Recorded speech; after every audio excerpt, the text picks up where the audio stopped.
Good morning everyone. आज हम लोग डिस्कस करते हैं framework of GST in India.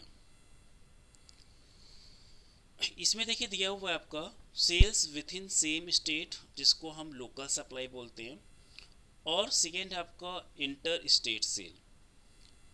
Local supply को एक और नेम से भी हम लोग जानते हैं, इंट्रा स्टेट सप्लाई। यानी अगर हम गुड्स को सेम स्टेट में सोल्ड कर रहे हैं या परचेज कर रहे हैं तो उसको हम बोलते हैं इंट्रा स्टेट सप्लाई या sales with in same state, sales with in state या लोकल सप्लाई। तो इसमें जब आप जीएसटी चार्ज करोगे तो आपकी जो टैक्सेबल वैल्यू होगी वो पहले आप मेंशन करोगे, और जो प्रोडक्ट पे जीएसटी रेट होगा उसको हम दो इक्वल पार्ट में डिवाइड कर देंगे, एक सी जीएसटी के नाम से और एक एस जीएसटी के नाम से। फॉर द एग्जाम्पल, आप यूपी से बिलोंग कर रहे हो और आपने किसी ऐसे डीलर को गुड्स सोल्ड किया कि वो भी यूपी से बिलोंग कर रहा है। सपोज आपने कानपुर से आगरा गुड्स सोल्ड किया, 1 लाख रुपीज़ का गुड्स था, 12% की जीएसटी रेट थी। तो अब हम क्या करेंगे, जीएसटी रेट को दो पार्ट में डिवाइड करेंगे। अगर 12% जीएसटी रेट है तो उसका 50% मीन्स 6% हम सी जीएसटी के नाम से चार्ज करेंगे और 6% हम यूपी जीएसटी के नाम से चार्ज करेंगे। यहाँ पे एस जीएसटी गिवन है, तो एस आपका जिस स्टेट से आप बिलोंग कर रहे होगे उसका नेम आ जाएगा, यूपी जीएसटी आ जाएगा। तो अगर आपने 1 लाख का गुड्स सोल्ड किया तो आपकी इनवाइसिंग कैसे होगी, taxable value 1 lakh, C GST 6,000, UP GST 6,000 and 1,12,000 आपकी इनवाइस वैल्यू होगी, जो आप अपने जो परचेज़र है उससे आप क्या करोगे, रिसीव करोगे। राइट। तो हम जब भी विथ इन स्टेट या लोकल सप्लाई गुड्स सोल्ड करते हैं तो जीएसटी रेट को दो पार्ट में हाफ ऑफ करके डिवाइड कर देते हैं और उस तरह से हम इनवाइस बनाते हैं। अब सेकेंड बात आती है इंटर स्टेट सेल की। इंटर स्टेट सेल बेसिकली जब आपने गुड्स को दूसरे स्टेट में सोल्ड किया है, यूपी से आप एमपी सोल्ड कर रहे हो, यूपी से आप गुजरात सोल्ड कर रहे हो, यूपी से आप एमपी सोल्ड कर रहे हो, तो उस कंडीशन में आप आईजीएसटी चार्ज करोगे। फॉर द एग्जांपल, जीएसटी का रेट अगर 12% है और 1 लाख रुपीज़ टैक्सेबल वैल्यू है तो आईजीएसटी कितनी हो जाएगी आपकी, 1 लाख का 12% 12,000 और इनवाइस वैल्यू हो जाएगी आपकी 1,12,000। तो इसका मीन से हुआ कि जब भी हम अदर स्टेट में सोल्ड करेंगे तो हमें उसके जैसे हम लोगों ने सेम स्टेट में दो पार्ट्स किए थे वो हमें पार्ट्स नहीं करने हैं, हमें आईजीएसटी के नाम से पूरा टैक्स चार्ज करना है, जीएसटी चार्ज करनी है। तो 1 लाख और आईजीएसटी 12,000, 1,12,000 हो जाएगी। राइट। तो इसको हम लोग बोलते हैं sales with in same state, local supply state भी बोल सकते हैं, लोकल सप्लाई या इंटर स्टेट सेल भी बोलते हैं। और जो सेकेंड है आपका, जो हम अदर स्टेट में करते हैं उसको हम बोलते हैं इंटर स्टेट सेल बोलते हैं। राइट। इसके बाद एक और हमें टॉपिक क्लियर करना है यहाँ पे। अभी हम लोग एक आपकी स्कीम गिवन है, know your supplier scheme. Right.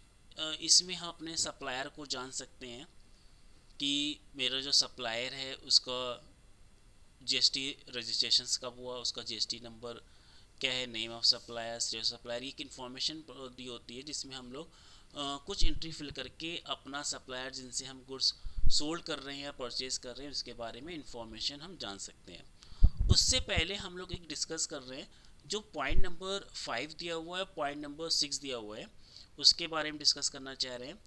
एक दिया हुआ है GSTR 1। GSTR 1 एक रिटर्न होता है which is related to the outward supply, यानी जो भी हमें आउटवर्ड हम सप्लाई करते हैं उसका रिकॉर्ड हम कहाँ पे मेंशन करते हैं, R1 में। हम दो तरह से सप्लाई करते हैं, एक B2B और एक B2C। B2B मतलब होता है कि अगर हमने गुड्स सोल्ड किसी रजिस्टर्ड पर्सन को किया है तो उसको हम लोग B2B के नाम से जानते हैं। अगर हमने अपना गुड सोल्ड किसी कंज्यूमर को किया है, यानी जो कस्टमर है, कंज्यूमर है, जो अपने यूज़ के लिए गुड्स परचेज कर रहा है या जिसके पास जीएसटी नंबर नहीं है, उसको हम बोलते हैं B2C। तो GSTR 1 में हमें B2B की भी डिटेल देनी होती है। B2B में हमें बताना होता है जिस पार्टी को हमने सोल्ड किया उसका GST नंबर क्या है, डेट ऑफ इनवाइस क्या है, टैक्सेबल वैल्यू क्या है, उसका टैक्स रेट क्या है, इनवाइस वैल्यू क्या है और डेट ऑफ इनवाइस क्या है। यानी जितने भी हमने गुड्स सोल्ड किए हैं B2B, सपोज अगर आपने 1 मंथ में 50 B2B सप्लाई दी है, 50 बिजनेसमैन को गुड्स सोल्ड किया है, तो पूरी 50 इंफॉर्मेशन आपको B2B में शो करनी होगी किस पार्टी को आपने कितना गुड्स सोल्ड किया है। और इसी में होता है आपका B2C भी होता है। B2C हम लोग एक ओवरऑल इंफॉर्मेशन लेते हैं। सपोज अगर आपने पूरे महीने में 80 B2C सप्लाई दी है तो उसका ओवरऑल टैक्सेबल वैल्यू कितनी बन रही है उसको मेंशन करेंगे, उसका टैक्स कितना बन रहा है, यानी इसको हमें इंडिविजुअली शो नहीं करना होगा। B2C में हम ओवरऑल इंफॉर्मेशन को फिल करते हैं। तो बेसिकली R1 में एक आउटवर्ड सप्लाई की हमें डिटेल्स देनी होती है, ठीक, क्योंकि ये आपको GST आप पढ़ रहे हो तो आपको ये मालूम होना चाहिए R1 क्या होता है। इसी तरह से एक और फॉर्म दिया गया है GSTR 3B। GSTR 3B basically एक समरी है, समरी फॉर्म है जिसमें हमने अपना टैक्स को कैलकुलेट करते हैं। टैक्स किस तरह से कैलकुलेट होता है, जितनी भी आपकी आउटवर्ड सप्लाई है, टैक्सेबल सप्लाई है, उस पर आपने टैक्स कलेक्ट किया हुआ है। तो सपोज आपने पूरे महीने में B2B और B2C मिला के 2 लाख का गुड्स सोल्ड किया और 2 लाख पे GST का रेट था 5%।